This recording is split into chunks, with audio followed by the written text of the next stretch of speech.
Doomsday is teeing up to be Marvel's biggest film in 7 years, right? Since Endgame came out, there has been reports this week that Kevin Feige has practically switched off every single other thing going on at Marvel Studios apart from Doomsday and Secret Wars. He's even allegedly given the ropes over to Amy Pascal at Sony to run Brand New Day, which does explain some of the marketing and why it looks actually a lot better than what Marvel did with Spider-Man, because I actually think the Sony films look really good. But the fact that he's doing that clearly shows us that everything is going towards Doomsday. Everything is about this film. We have Wonder Man that's coming out at the end of January, but apart from Brand New Day, there's nothing, right? Compared to what the last few years had been. After Endgame, it was simply a multiversal explosion of content. It was literally every character that we'd seen in comics was starting to come to life, but they've dialed it back. They've brought it back to simpler times, back to the original characters. And here, we're not here to talk about controversies and who should or shouldn't be in it. We're simply here to talk about some of the theories that are potentially going to be happening in Doomsday in like 11 months time, which is still crazy. This film is still actually so far away. We've just started the year and this film is a week away from the end of the year. So we have got a long time to go still, but it's really exciting. And if you're anything like me, a huge nerd, then the last couple of weeks has just been so fun. I really think I'd love to talk around the teasers that have been dropped. Now, I know there's been a lot of chatter around these, that the timestamps we're seeing at the end of the film directly link to points in Endgame, which have really weird words. There's one, the most recent one with Black Panther and Fantastic Four, for example, links to when Hawkeye first went to go and time travel during Endgame. Now, yes, they're extremely obvious similarities, and of course, they are clearly hinting at something, but I don't think this is like 10 years ago where, oh, could they time travel? We know that they're going to do that now, or can do that now, or have done it now. So I don't think these are meant to just spell out, oh look, the team are going to time travel because that's when Hawkeye time traveled in Endgame. I think there's a lot more to this. Whether it's something, in my opinion, which is just building up to the trailer. I think these are trailers for the trailer. Ultimately, these teasers won't mean anything in 6, 8, 12 months time, especially when the film's here. That's what I'm trying to get at. We won't really even be looking back at these, right? They're to get us excited now, and they're there to get us excited for the trailer. I think the time codes are probably more actually related to real world date and time, and that it's actually a little bit of a countdown towards the Super Bowl, which is coming on the 8th of February, I believe, Sunday the 8th of February, where I think we're going to get our first proper teaser trailer or potential trailer, and I do think we're going to get our first look at Doom. I think that because the Funko Pops have just released, I'll try and put some images on screen now. They might be real, it could be AI. It has just been London Toy Fair this week, which actually is a really big deal. These getting leaked only a couple of days later suggests they are probably accurate. And something about me always suggests that actually these would be quite hard to fake just because of how low the quality is, and if you kind of zoom in, you've got God Loki there. There's a couple other things they're trying to clearly not spoil, which I think is kind of obvious for this film. Like Loki is pretty much a god at this point, right? He's in charge of all the timelines. So I do think there are aspects they're trying to keep away from us regarding these toys, for example, but I think that will all be revealed as soon as the Super Bowl trailer comes out. I think we're clearly weeks away from it, which is really exciting. Now, just to start actually touching on a theory or two, there's in this most recent teaser trailer, which is probably the most intriguing one because there's been clearly some shots altered in it. And now we know Marvel have done this before in Infinity War and Endgame when we didn't see Thanos with all of his stones in the gauntlet. It's completely understandable why they did that. But why would they be doing it now, right? What are they trying to not show us? Well, a lot of people have predicted that it's Victor Von Doom. Now, I have my other theory about where Doom is at the beginning of Doomsday and how we're going to kind of set up, and I'll get into that. But I definitely don't think it's him, for the main reason that I don't think anyone that knows what Tony Stark in our world looks like will meet Doom until later. Because if Shuri met him at the beginning of Doomsday, she's instantly going to know that that was the Tony Stark of her world, and she would mention that, or that would come up, or it would just be kind of bad writing for it not to. So I don't think that's who it's going to be. I actually think it's more inclined to be another Black Panther. I really do. I think this is where, you know, we're going to now see the new Black Panther, or just one from another universe, or something along those lines. I do not think we're going to see Doom so casually just in the desert like that, especially if it's one of the first few shots of the movie, which it looks like this film is practically going to just pick up and start. There's not going to be any slow moments of meeting people. It starts with the Fantastic Four on Earth. There's a reason we saw that happen at the end of Thunderbolts. We do not want to wait for them to have to travel. We are going to see them on Earth, right?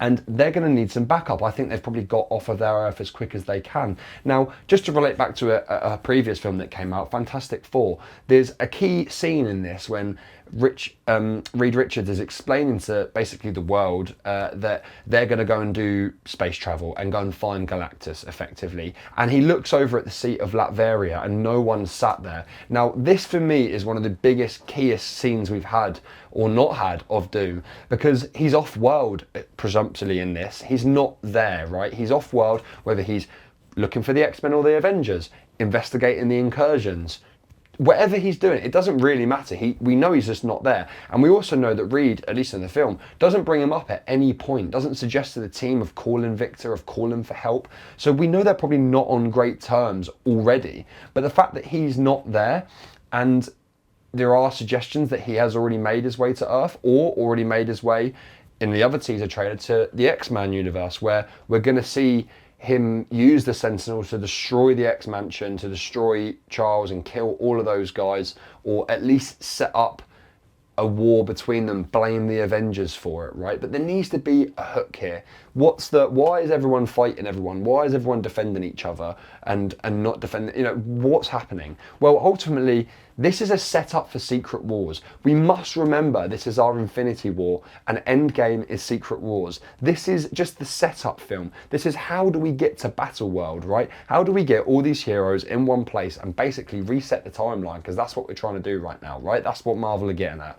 Well, the way to do that is that all their universe is going to be collapsing and Doom is going to play them against each other. I feel like that is the only sort of setup there that is happening. I don't think the Thor teaser and the Captain America or Steve Rogers teaser, as he's being called now, and not Captain America, because they obviously don't want to take that away from Sam Wilson, are actually that relevant. I think it's more simply to show where they're at in their life, right? Steve is happy, he has a child, he still reminisces and thinks about Captain America, but his child is more important. He puts it away in the drawer and brings his child out. Okay, camera died, but we're back. So as I was saying, I don't think the Thor sequence is much either. I don't think there's too much to read into that. I don't think that's from the final battle. That's all just internet rumours. I simply think it's meant to show the importance Thor's daughter has to him. And I think what they're trying to do is bring the Marvel films back to Earth. This has always been a little bit of a worry for me, and it was an extreme worry when they were going through the Kang phase, is you've already defeated the big bad, so who's next? Like, how can you've done this wiping the half the universe out, we've lost everyone, Iron Man's dead, what do we do? Like, this is the way they revive it. I really do believe that. I think they've picked a fantastic storyline. They've picked a friend who turns into a foe storyline, which also as well, using the universes and all this multiversal talk, which has been, completely consumed us since Endgame, but to actually turn that into what people finally want, to see our original X-Men, to see Tobey Maguire, to see our original Avengers cast against each other like heroes actually do. People clearly don't read enough comics or watch enough animation or whatever it is from back in the day to know that heroes fight just as much as the villains do, and that's kind of what makes it so great. And that's, I think, what they're going to do here, right? This whole film is going to be about heroes versus heroes. I solely believe it's an X-Men versus Avengers film, and that's practically what we're going to see here. Whilst Doom does all of his sneaky stuff in the background, he's basically going to use people's emotions to pull all of the power out of place. Get the X-Men and the Avengers to defeat each other, then we don't have to deal with half of them. Get Loki to let go of the timelines to come and save Thor, because it's the only person that he'll truly save. There's a lot of things going on here which I think are there to play in your heartstrings. They know what they're doing by bringing these characters back. It isn't just going to be nostalgia bait this time in one final battle. It's going to be a full film all built around this storyline. So that brings me pretty much to the end of the video. I mean, I don't have any set absolute theories on Doomsday, and there's not absolutely something I believe. I just like talking about it, and I just like theorising, and I want to start the discussion. I'm going to be doing plenty of these sort of videos coming up in the lead up to Doomsday, whether they release trailers, whether they release stuff in Brand New Day, whether there's hints here or there, whether there's toys. I'm just going to make it a recurring series throughout this year, just to come on and talk about Doomsday. So let me know down below what you think. If you're just as excited as I am, I truly cannot wait for this film. There's so many great films coming out this year, and I truly mean that of someone that goes to the cinema constantly. But this is the only film which I am desperate desperate to see and would queue hours and hours to see it. And I'm going to be going at midnight and I cannot wait. So let me know down below if you guys feel the same. Be sure to like, comment, subscribe. Any activity on the channel really does help. I know everyone says it, but it helps boost up the algorithm and it helps get more viewers, and that's why we're all here. So yeah, honestly, thanks so much guys. I really appreciate it, and I'll catch you in the next one.